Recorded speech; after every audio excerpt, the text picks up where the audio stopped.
Hello, what do you do for a living? I am the superintendent of an inner-city school district where students always come first. I would think that being a superintendent of an entire school district must be difficult at times. Yes, it is very difficult. The board members just extended my contract for 2 years and I am very upset that the board did not increase my $300 per month car allowance and my $100 per month cell phone allowance. I meant difficult with respect to running an entire district. You must have to make some tough decisions from time to time. Yes, it can be difficult. With the budget being tighter than ever and student enrollment being down, I have had to cut teachers and support staff from all of the school sites in the district. What other staff had to be cut? We also had to cut the number of counselors at the high school from 4 down to 2.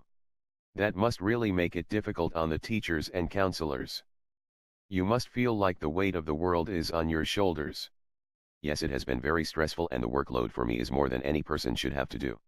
This is why the board members just approved the hiring of another assistant superintendent. So you let go of teachers and counselors but you hire a new 6-figure assistant superintendent because you feel your workload is too much. Yes, and because there is some money left over, the board members have been thanking me for not going over budget and saving the district money. So let me get this straight. You let go of teachers and counselors, then use the money to hire yet another assistant superintendent because you think your workload is too much. So what happens when the new assistant superintendent thinks their workload becomes too much? You underestimate the intelligence of myself and the board members. We took this into account when hiring the new assistant superintendent and hired a secretary to help with the position. So are you not worried about the cost of hiring 2 new people for the district office while letting go of the teaching and counseling positions? You are not listening to me. I told you that I have saved the district money. I was not talking about monetary costs. I was implying that by cutting teachers you are raising class sizes and doubling the student load on the 2 remaining counselors, that those cutbacks could be detrimental to the education of the students at the school sites. Not at all. Because like all administrators, I believe that students come first. The new assistant superintendent in charge of pedagogical flair will constantly go to different classrooms to make sure their content and language objectives are posted and that their walls are up to date, thereby ensuring that learning is taking place. So then what exactly would you say you do here? What is so difficult about your job that you need multiple assistant superintendents to help you out?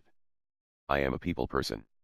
I make sure that the local newspaper prints stories about our 97% graduation rate, which is the highest in the area, and all of the new technology that the school is getting from all of our bond money, and to make sure that every article that is written has a picture of me in it as well. It sounds like you are not one to miss a photo op. Are you not worried that at some point the people in the community in which you work, where you make the equivalent of 6 families combined that live in the area, will realize that you and your new assistant superintendent and secretary cost the district about $500,000 and push for the board members to start hiring teachers in lieu of hiring more district office administrators? The board will not fire me because the board president and I have been friends for many, many years. So as long as he is president, then I will have this $170,000 a year job, my $300 per month car allowance, my $100 per month cell phone allowance, plus all of the medical benefits that I receive. Oh good grief, you have got to be kidding me. This is just getting ridiculous.